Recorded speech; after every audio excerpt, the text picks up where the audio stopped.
Let's get the details in terms of the Middle East then, and Israel's decision to strike military targets across Iran early on Saturday, delivering on what Prime Minister Benjamin Netanyahu's vow to retaliate for a missile barrage 3 weeks ago that fanned fears of sparking a region-wide war.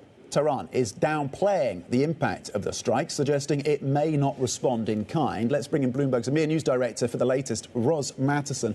Ros, crucially, what does this tell us about the role of the US? The US, on some measures, has been relatively unsuccessful in being able to constrain Israel, arguably. Maybe on this measure, this was a success for the Biden administration. How are you thinking about the role of the US?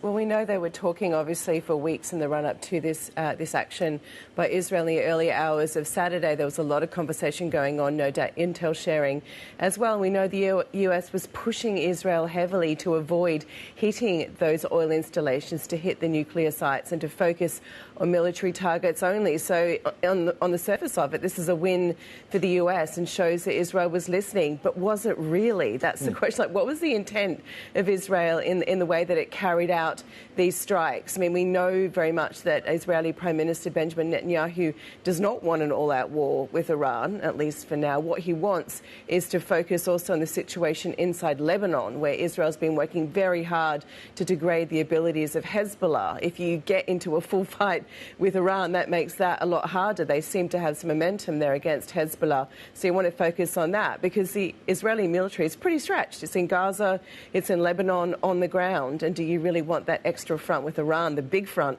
at this point in time? We also know that, this actually showed they could fly, 100 fighter jets in a long-range mission, refuel them, hit these targets precisely, and really take out air defence of Iran. So in taking out the air defences, what message are you sending? We're weakening your ability to fire at us, and if you do it again, we'll come back. And perhaps the next round would be nuclear sites or oil installations. They've certainly left that open. So right now, yes, no escalation directly between Israel and Iran, but certainly reading the tea leaves, you can see they're leaving those options open.